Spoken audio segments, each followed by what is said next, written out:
Good evening. Welcome to this practice. As usual, we'll begin with a few minutes of quieting meditation, followed by the sadhana, the practice for this evening. Let's begin. Let's sit up straight. Meditation in a seated position. The most important posture is that of having the back upright.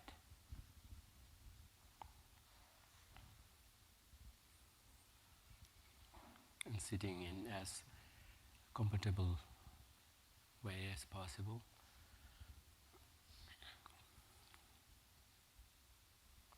Let's begin by taking 3 rounds of deep breath, breathing in through the nostrils and out through the mouth. And as we breathe out, also imagine that any feeling of tension, friction, any nagging thoughts, whatever that may be, physical, mental. Let's breathe in through the nostrils 3 rounds.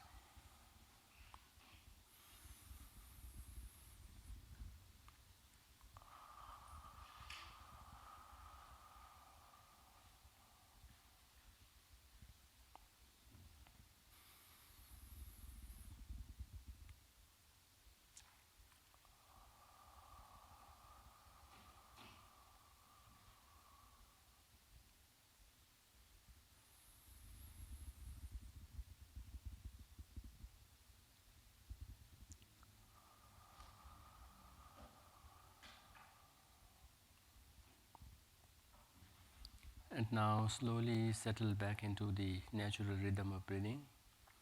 Breathing in and out through the nostrils in one's own natural, usual way without having to impose any specific force, length, rhythm, etc. Just breathe normally, naturally. And as we breathe in and out through the nostrils, try to rest one's attention on the breath. One breath at a time, round after round. Try to stay with the breath. Let one's attention be fully placed on the breathing, the singular present moment activity of breathing. Let one's mind be fully aware of that.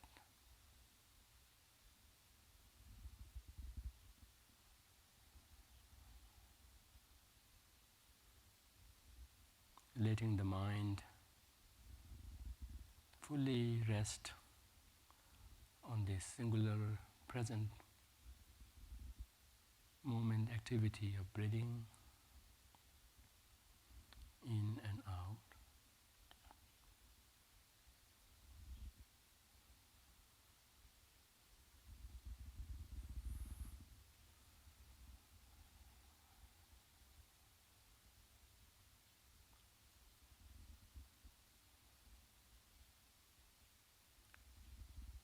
Try to fill one's mind with this awareness of the breath as it happens, as it flows in and out.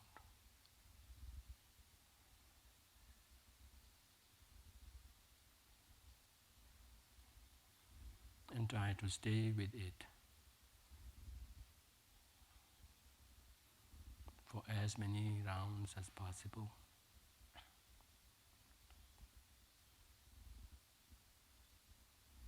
When one's mind has wandered away, just merely acknowledge that and remember to bring the mind back to the breath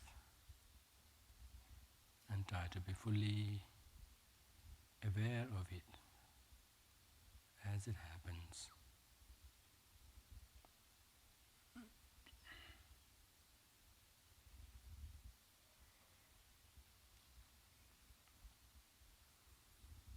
Don't feel rushed.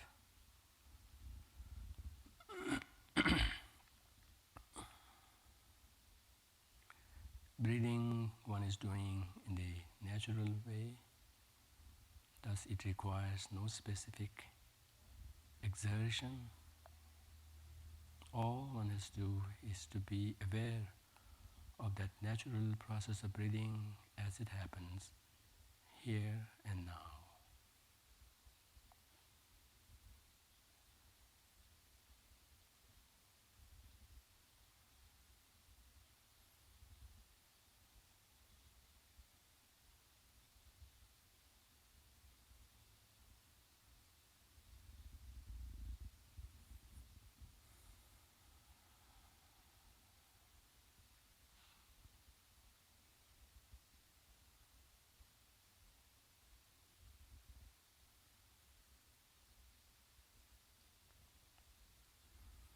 Now slowly bring your mind to focus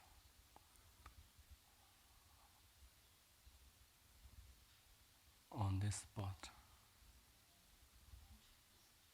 at the nostril, at the entrance of the nostril,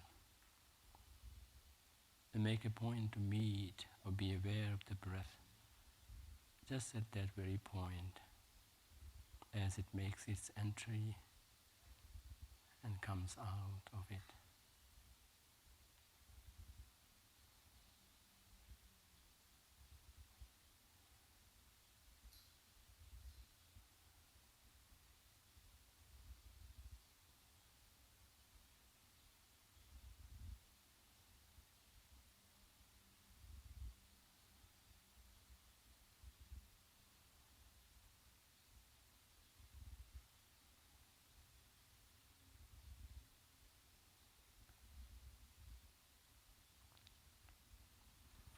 Try to retain this tapered down, focused way of attention on whatever visualizations, cultivations we'll be doing in the course of the sadhana, in the course of the practice.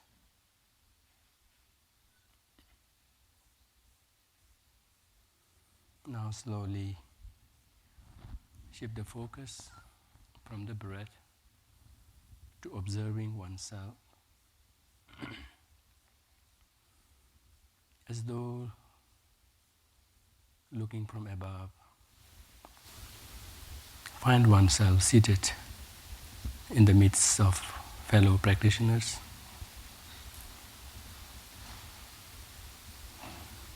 Take note of the conception of I that we attach to the body as soon as we see it.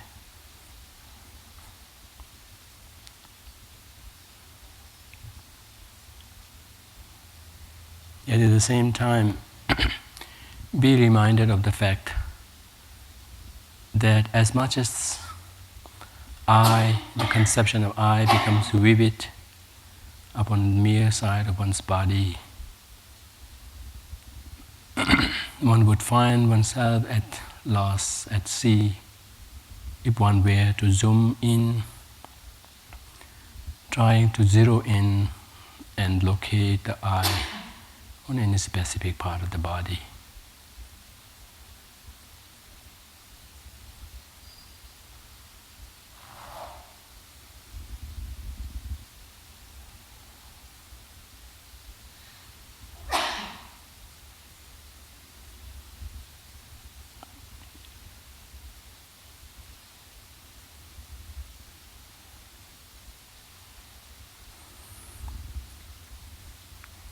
Zoom in to the body, try to find oneself. As soon as one finds oneself at loss, zoom out, retaining the conception of I. Once again, zoom in and try to find that I in any part of the body.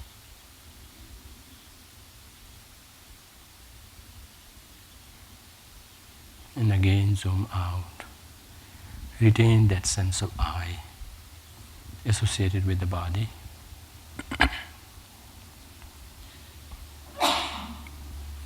This way, try to bring back the understanding that I like any other phenomena, is conventionally real, yet as soon as we try to cross that conventional line, it becomes fuzzy,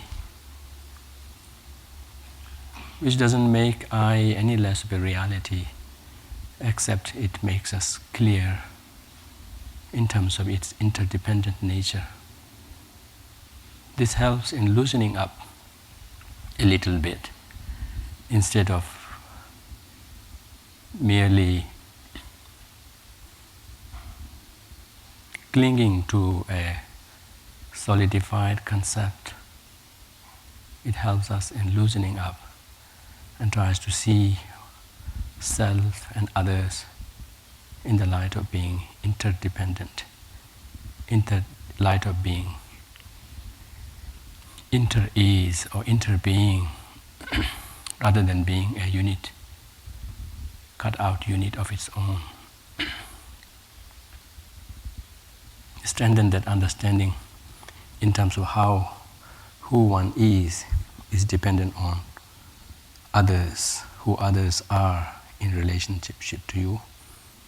Who one is also dependent on where one is in terms of time and space.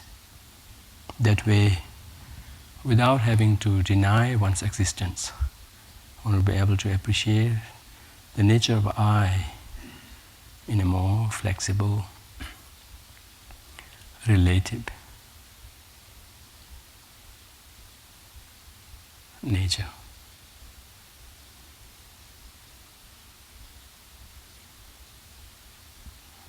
Retain this understanding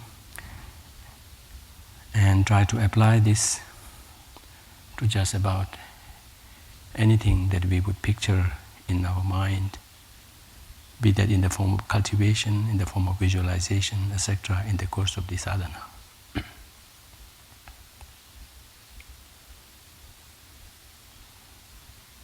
Now, as part of the sadhana, as part of the practice, you would have to, as though, flex your muscles of imagination.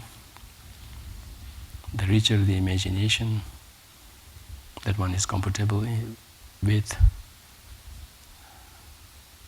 the more effective the course of the practice will be. In this light, now visualize that the space above us is filled with myriads of, countless or myriads of objects of merit, drawn from any tradition, any faith tradition, irrespective.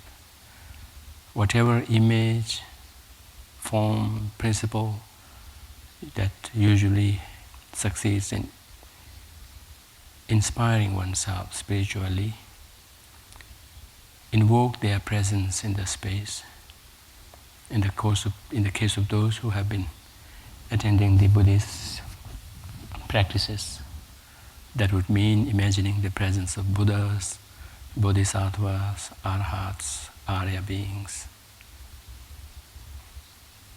filling the space above us with Buddhas in the center, flanked by the Bodhisattvas, Arhats, and Aryas in the periphery. In the course of this imagination, bring home the idea that it is their inner qualities of realizations, inner qualities of freedom from the shackles of afflictions, inner qualities of having overcome negative emotions, having risen above them and replacing them with varying degrees of positivities. It is those qualities, namely in the twofold realizations or the factors of riddance from afflictions, in varying degrees, in the case of Buddhas, that of consummate level, in the case of Bodhisattvas in training, Arhats, in their own respective levels. It is those qualities that make them worthy of who they are, worthy of inspiration.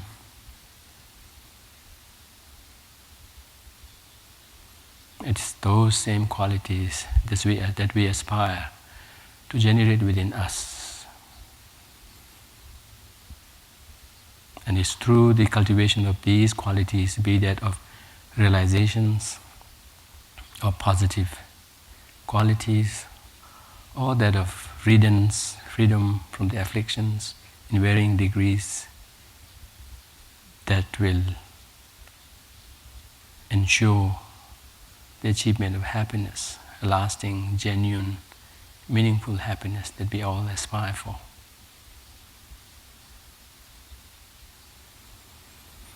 Take time here in imagining the presence of myriads of sentient beings surrounding us, filling the space around us, far beyond the walls of this house. Feel that we are in an open air, limitless space, wherein we are filled, we are joined by myriads of teeming millions of sentient beings, all in human forms, yet undergoing their respective sufferings. At the very least, retaining the potential for sufferings, afflictions, illnesses, sufferings associated with the natural processes of our being, of our life, and more particularly in tune with this sadhana, sufferings in the form of illnesses, physical, mental, emotional. Do relate with them in terms of the basic humanity that we share with them, in terms of our rightful, basic, fundamental aspiration for happiness, freedom from suffering. At the same time, relate with them in terms of how we fall back in materializing those aspirations, irrespective of how much we strive for, we mean to strive for, we mean to make efforts. How often than not we go astray, end up bringing sufferings not just on oneself but to others. Despite that, we are all connected, irrespective of whether we know or not, whether we acknowledge or not. We are all connected, inextricably connected, and every now and then, even as we speak and hear and assemble, now we are connected. Do appreciate that connection, generate a sense of affinity, empathy, growing into love, compassion, ultimately into a sense of bodhicitta, aspiring for nothing short of full awakening oneself so that one could be of ultimate benefit to all sentient beings, in helping them realize their basic rightful aspiration for lasting happiness and lasting freedom from sufferings. With these cultivations associated, both with the sentient beings associated as well as with the myriads of merit fields, let's now begin our practice from page 2.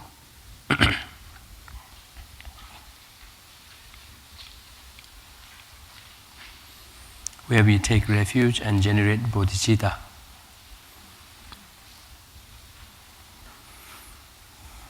When we take refuge in the Buddha, Dhamma and Sangha, fully awakened beings, freed from the sufferings, freed from the subtlest drags of negativities. Dhamma are those qualities that are responsible for making that happen. Sangha are those community who embark on that path and are at varying stages of success. Likewise, be reminded of our fellow sentient beings and generate a sense of bodhicitta, led by love and compassion. Let's now say the refuge and bodhicitta generation prayer 3 times together. And while we say so, try to come up with a felt sense of what we are saying to the best of our own ability. I go for refuge until I am enlightened to the Buddha, the Dharma, and superior Sangha. Through the virtues of giving and so forth that I do, may I achieve enlightenment for the benefit of all sentient beings. I go for refuge until I am enlightened to the Buddha, the Dharma, and the superior Sangha. Through the virtues of giving and so forth that I do, may I achieve enlightenment for the benefit of all sentient beings. I go for refuge until I am enlightened to the Buddha, the Dharma, and the superior Sangha. Through the virtues of giving and so forth that I do, may I achieve enlightenment for the benefit of all sentient beings. Let one's mind stream be filled with that aspiration to achieve full awakening. Try to imagine what it would be like to become fully awakened, which means when all of the potentials for positivity would have been consummately blossomed, in the wake of which not a single trace of negativities would have been left in our mind stream. Just try to imagine being such a person filled with love, compassion, wisdom, etc. And these qualities are never at all impeded, even in the slightest form, by any of the drags of negativities.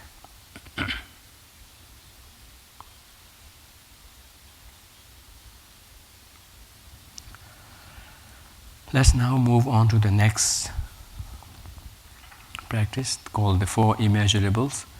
We are speaking of immeasurable love, immeasurable compassion, immeasurable joy, immeasurable sense of equanimity. We try to generate these, immeasurable in the sense that they extend to immeasurable sentient beings, not like our usual love and compassion, which are biased, which are confined, limited, which risk becoming anger, jealousy, greed, anytime, as soon as any of the dimensions get disturbed. Not like that. We are trying to generate a strong, stable sense of extended love, compassion, joy, and equanimity that extends to every sentient being without discrimination. Once again, think of the myriads of sentient beings surrounding us, joining us, in the midst of which imagine oneself being like the chant master leading this practice, and feel that everyone is joining you and everyone is trying to cultivate the same positivities extending to each other. May all sentient beings have happiness and the causes of happiness. May all sentient beings be free of suffering and the causes of suffering. May all sentient beings never be separated from the happiness that is free from suffering. May all sentient beings abide in equanimity, free from attachment and anger, holding some close and others distant. Feel reminded of this very basic aspiration that we all share. Very basic yet justified, reasonable, fundamental aspiration for happiness and freedom from suffering. No matter however we may differ in defining what happiness stands for, what suffering stands for, or we may vary in how deep we could go in its understanding. But one thing is for sure, everyone wants happiness. Nobody wants suffering. Irrespective of how awful a thing somebody does, or how awesome a thing somebody does, they're all rooted in this aspiration. That's for sure.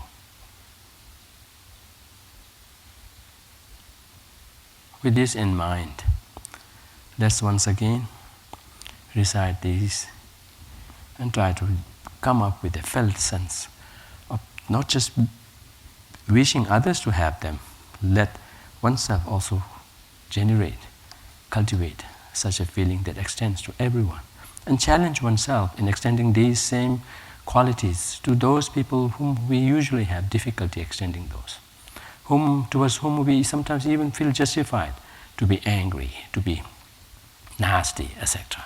Try to break through that barrier, extend these feelings more particularly to them on the basis of this basic aspiration that we all share, on the basis of the potential that we all have for full awakening. May all sentient beings have happiness and the causes of happiness. May all sentient beings be free from suffering and the causes of suffering. May all sentient beings never be separate from the happiness that is free from suffering. May all sentient beings abide in equanimity, free from attachment and anger, holding some close and others distant.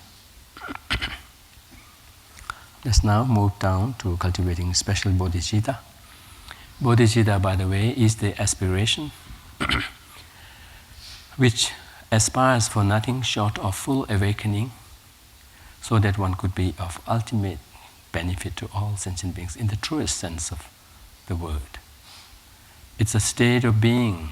Full awakening is a state of being, as I told earlier, where the potential for positivity would have been consummately blossomed. Nothing is left behind in the potency. It's all fully blossomed, in the wake of which all the negativities, even to the slightest drag, even to the slightest trace of them, would have been completely wiped out. Such a state of being, we all have the potential to achieve that. And if once we achieve such a state of being, we, from our own part, will be fully equipped, be that in seeing far beyond, deep down, be that of being equipped with uncompromising, unstinted love or compassion, be that of being equipped with the skillfulness, etc.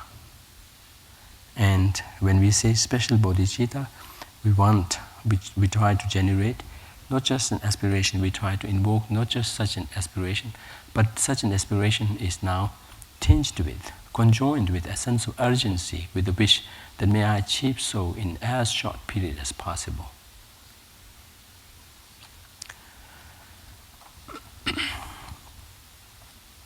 Let's now say this together, try to come up with a sense of what we are saying.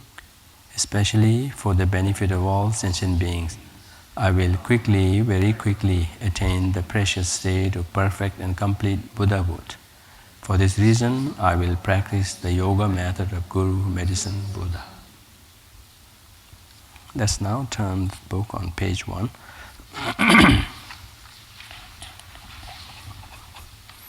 As I mentioned earlier, this is a Medicine Buddha sadhana, which primarily involves visualization, of course on the basis of the cultivations that we have done before, but it will primarily involve visualization. So here, do one's best in trying to come up with as rich and as reasonable a visualization one can. Let's now say these words together, and as we say so, try to come up with the respective visualization to one's best ability. About 4 inches above the crown of my head is a lotus flower. In the center of the lotus is a white moon disk, and seated on the moon disk is my root guru, the Dharmakaya essence of all the Buddhas, in the form of the Medicine Buddha. He is blue in color, and his body radiates blue light. His right hand, in the mudra of granting sublime realizations, rests on his right knee and holds the stem of the Arura plant between thumb and first finger. His left hand is in the mudra of concentration, and he holds a lapis lazuli bowl filled with nectar. He is seated in the full Vajra position and is wearing the red-colored robes of a monk. He has all the signs and qualities of a Buddha. Just as you see this in the picture, try to imagine the presence of the Medicine Buddha with these qualities as I explained earlier. About 4 inches above one's crown, in the space in front of oneself, with the myriads of merit beings that we have imagined earlier in the background. So in between the myriads of merit field and you visualize the presence of the medicine Buddha. With these features, with the body of light, seated on the lotus moon disk seat, also in the form of light, radiant, discrete with the features explained earlier. Think of this as a personification or an embodiment of the consummate principle of healing. Try to imagine a state of complete balance, complete health, physical, mental, spiritual, emotional, and give that principle this embodied form of medicine Buddha with these qualities. For the sake of convenience of relating with this principle, we are giving this embodied form, and we are interacting with it.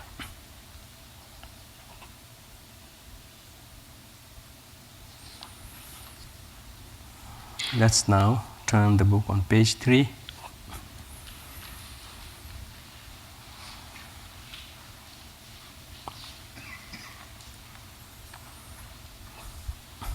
With our attention going to the medicine Buddha that we have just imagined in front of us, as well as to the myriads of merit field filling the space in the background, let's imagine going through the 7-limb prayer, or the 7-limb practices, the 7-limb activities of making prostration, offering, making offering, confessing one's negativities, etc.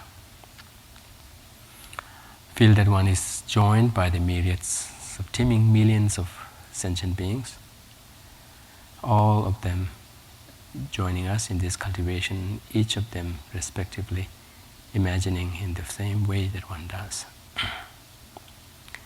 I prostrate to Guru Medicine Buddha, each and every offering, including those actually performed and those mentally transformed, I present to you.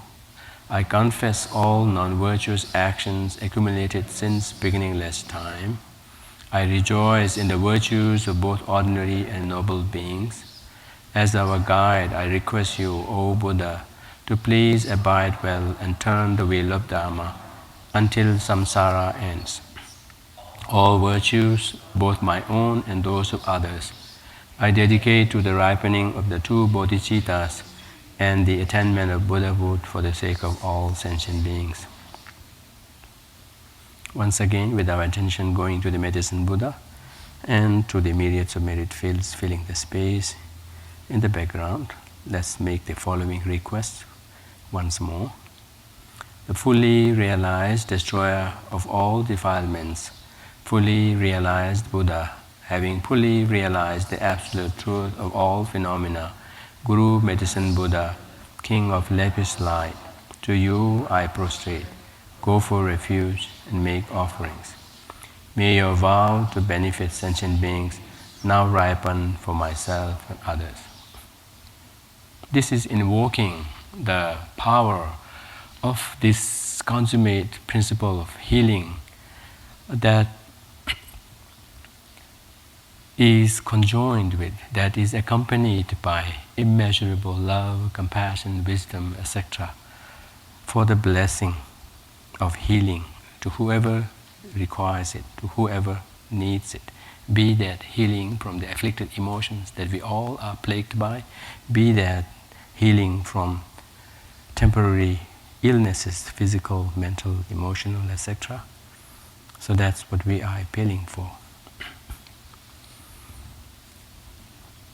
Yes, we have a special request from Jack Allen, whose father, by the name of Buddy, recently passed away.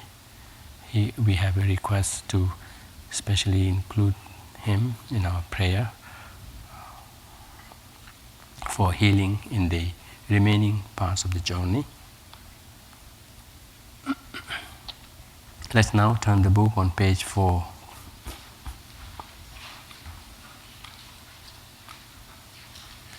imagine that the following happens. At the top of the page, imagine that the following happens in the wake of our request as a form of granting it.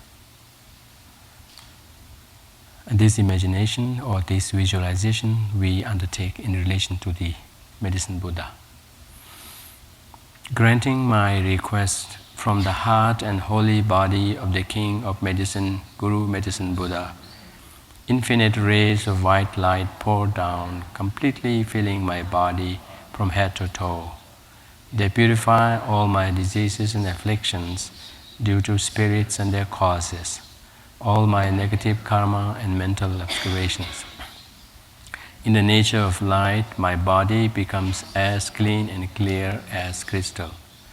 The light rays pour down twice more, each time filling my body with blissful, clean, clear light, which I absorb. We stop short here.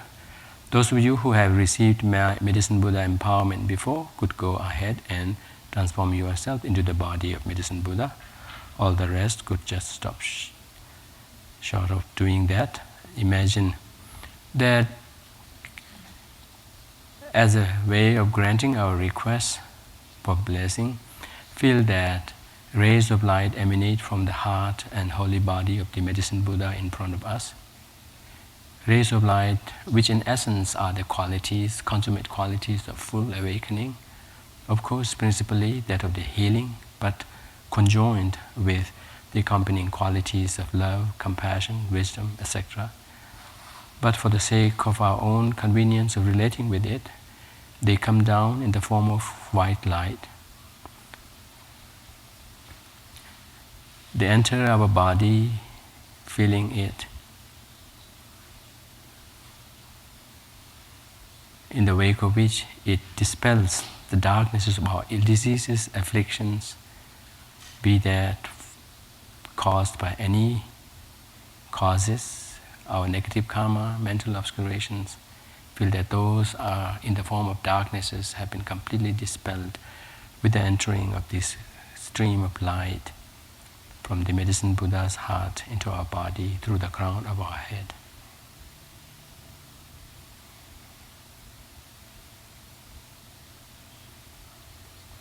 And those of you who have attained the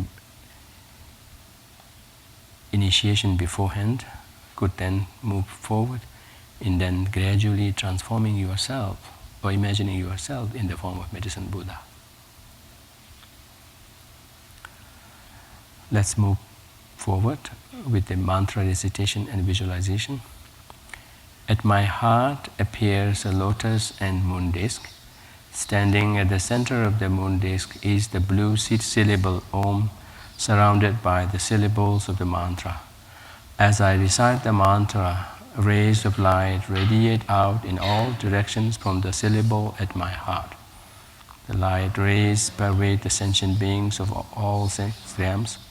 Through my great love, wishing them to have happiness, and through my great compassion, wishing them to be free from all sufferings, they are purified of all diseases and afflictions due to spirits and their causes, as well as their negative karma and mental obscuration. Those of you who have transformed yourself into the Medicine Buddha can imagine a lotus moon disk seat at your heart, at the center of which is the blue syllable Om standing on its end, surrounded by the syllables of the mantra in clockwise direction. The mantras are in the nature of light, yet radiant with their features, discrete with their features, and they emanate, radiate rays of light. Numerous, innumerable, countless rays of light emanate from the mantra at one's heart.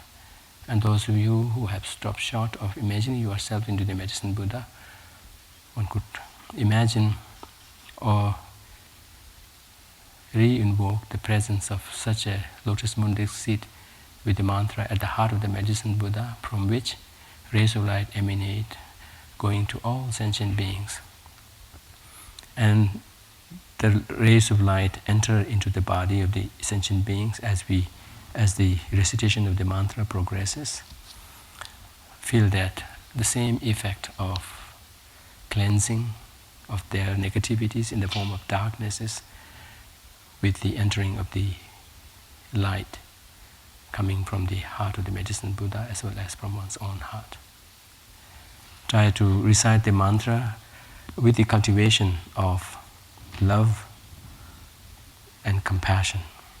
Just as the text says, through my great love, wishing them to have happiness, and through my great compassion, wishing them to be free from all sufferings, they are purified of all diseases and afflictions.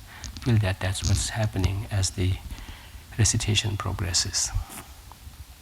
And keep on repeating that, keep on doing the rounds of the cultivation until we come to the end of the recitation. Om Namo Bhagavate Bekanze Guru Bandruya Prabharanjaya Tathagataya Arahate Samyak Sambuddhaya Tadyatha Om Bekanze Bekanze Ma Bekanze Bekanze Ranza Samungate Soha Om Namo Bhagavate Bekanze Guru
In the course of the recitation, in the course of the visualization accompanied by the recitation, do particularly think of those that you happen to know who are undergoing illnesses, sufferings, mental, physical, emotional, be they from any part of the world, any part of the planet, and be that from any possible causes, man-made, natural.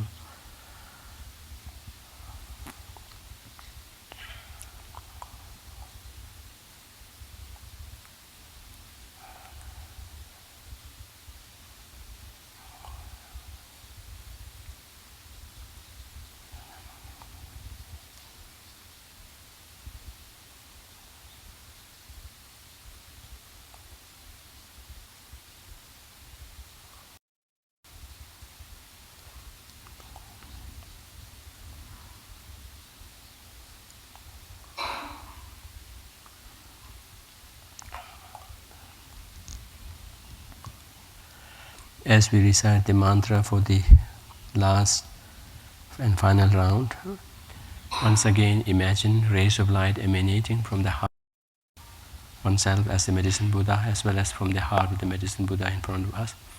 The rays of light, in essence being the principle of healing, yet in the form of light, enters into the myriads of sentient beings, transforming them into medicine Buddha. And as the rays of light recede, at the end of each, rays of light feel that every sentient being, everyone who was a sentient being now in the medicine Buddha form is brought back, and that dissolves into the heart, into the syllables, either that of oneself or that of the medicine Buddha, thus clearing the space around us which was earlier filled with suffering sentient beings. Om Namo Bhagavate Bhakanze Guru Bandrya Prabharanjaya Tatagataya Arahate Samyak Sambuddhaya Tadyatha Om Bhakanze Ma Bhakanze Ranjo Samungate So.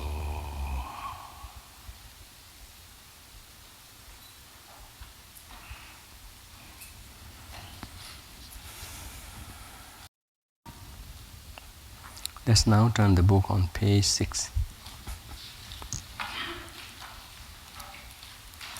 Before we recite the lines at the top of the page, let's take a while here in absorbing the myriads of merit field that we have imagined earlier, beginning from the periphery, beginning from the Arya beings and Arhats in the periphery.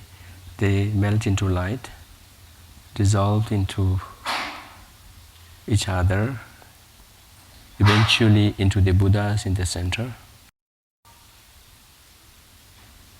The Buddhas too melt into light, in variegated, in a colorful light, symbolic of their rich, consummate qualities. The light dissolves, melts, they melt into light, and it descends down into the medicine Buddha in front of us. Thus, the medicine Buddha in front of us becoming the synthesis of every merit field that we had earlier imagined. Now, with our attention going to the medicine Buddha in front of us, let's now recite these lines and try to come up with a sense of what we are saying. The Guru, medicine Buddha, melts into light and absorbs into my heart. My mind becomes completely one with the Dharmakaya, the essence of all Buddhas. The medicine Buddha melts into light, and the stream of light comes down, descends into the crown of our head, enters into our body, thus completely filling our body, our whole.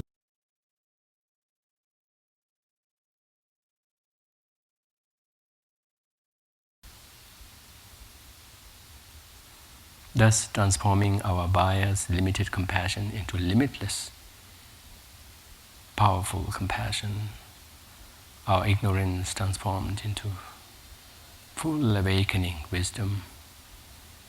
We are filled with skillfulness, resourcefulness, sense of balance.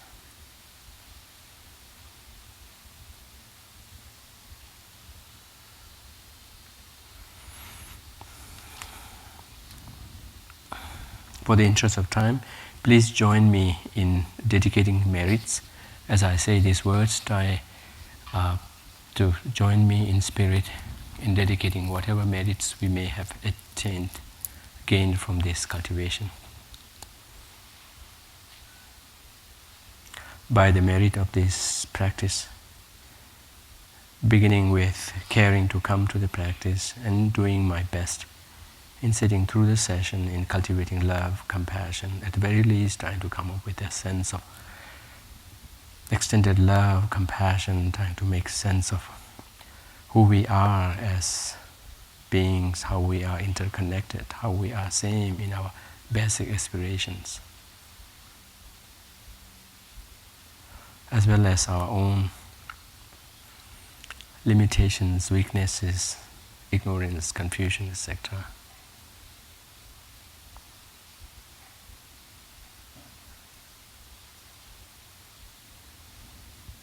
In the wake of reflection, we generated love and compassion, did our best. And at the very least, sending our best thoughts, extending our attitudes. May the merit of having done this benefit all sentient beings in bringing about healing at all levels, physical, mental, emotional, In the wake of this balance, may all be reminded of our commonly shared humanity, of our basic aspirations, of our interconnectedness, in the wake of which we all succeed in generating boundless sense of brotherhood and sisterhood. May this be so.